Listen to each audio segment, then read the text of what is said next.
ಈ ವಿಡಿಯೋವನ್ನು ನೋಡುವ ಮುನ್ನ ನೀವು ಇನ್ನೂ ಕೂಡ ನಮ್ಮ ಚಾನೆಲ್ ಅನ್ನು ಸಬ್ಸ್ಕ್ರೈಬ್ ಆಗದಿದ್ದರೆ ಸಬ್ಸ್ಕ್ರೈಬ್ ಆಗಿ ಮತ್ತು ಈ ವಿಡಿಯೋಗೆ ಒಂದು ಲೈಕ್ ಮಾಡಿ.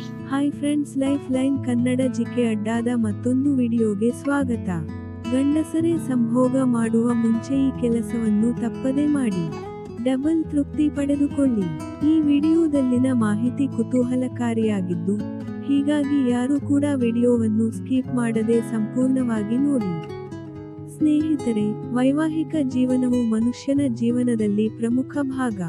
ಈ ಸಂಬಂಧ ಹೆಚ್ಚು ವಿಶ್ವಾಸ ಮತ್ತು ಭಾವನಾತ್ಮಕತೆಯನ್ನು ಹೊಂದಿರುತ್ತದೆ. ಅದರಲ್ಲೂ ಶಾರೀರಿಕ ಸಂಬಂಧಗಳು ಈ ಬಾಂಧವ್ಯವನ್ನು ಮತ್ತಷ್ಟು ಗಟ್ಟಿಗೊಳಿಸುತ್ತದೆ. ಹೀಗಾಗಿ ವೈವಾಹಿಕ ಜೀವನದಲ್ಲಿ ಸಂತೃಪ್ತಿ ಹಾಗೂ ಪರಸ್ಪರ ಸಮಾಧಾನವು ಪ್ರಮುಖವಾದ ವಿಷಯವಾಗಿದೆ. ಆದರೆ ಕೆಲವೊಮ್ಮೆ ಗಂಡಸರ ತೊಂದರೆ ಅಥವಾ ಅಸಮಾಧಾನತೆಯಿಂದಾಗಿ ಹೆಂಗಸರು ತೃಪ್ತಿ ಪಡಲು ಸಾಧ್ಯವಾಗುವುದಿಲ್ಲ. ಹೀಗಾಗಿ ಇಂತಹ ಸಮಸ್ಯೆಗಳಿಗೆ ಈ ವಿಡಿಯೋದಲ್ಲಿ ಕೆಲವು ಸರಳ ಸಲಹೆಗಳನ್ನು ನೀಡಲಾಗಿದೆ. 1. ಪ್ರೀತಿ ಮತ್ತು ಸ್ಪರ್ಶದ ಮೂಲಕ ತಯಾರಿ.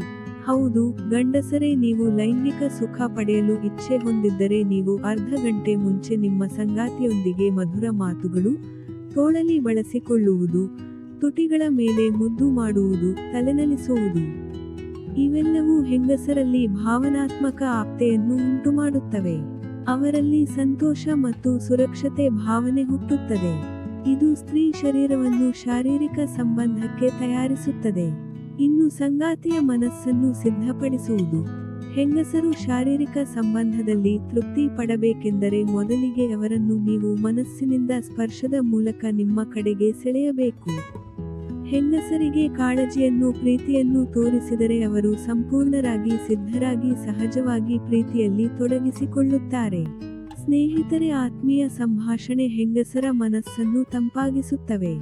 ಇದು ಸಂಭೋಗದ ಸಮಯದಲ್ಲಿ ಸಹಜತೆಯನ್ನು ಉಂಟುಮಾಡುತ್ತದೆ. ಮೇಲಾಗಿ ಅವರ ಇಚ್ಛೆಗೆ ಆದ್ಯತೆ ನೀಡುವುದು. ಇನ್ನು ಹೆಂಗಸರು ಯಾವ ರೀತಿಯ ಸ್ಪರ್ಶ ಇಚ್ಛಿಸುತ್ತಾರೆ ಎಂಬುದು ನೀವು ಗಮನಿಸಬೇಕು. ತದನಂತರ ಅವರ ಇಚ್ಛೆಗೆ ಗೌರವ ನೀಡುವುದು. ಇದು ಅವರನ್ನು ಇನ್ನಷ್ಟು ನಿಭಾಯಿಸುವಂತೆ ಮಾಡುತ್ತದೆ.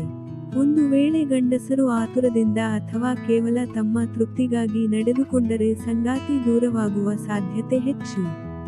ಹಾಗಾಗಿ ಸಂಭೋಗದ ಮೊದಲು ಗಂಡಸರು ಸಂಗಾತಿಯೊಂದಿಗೆ ಭಾವನಾತ್ಮಕ ಸಂಬಂಧವನ್ನು ಗಟ್ಟಿಗೊಳಿಸುವುದು ಮುಖ್ಯ.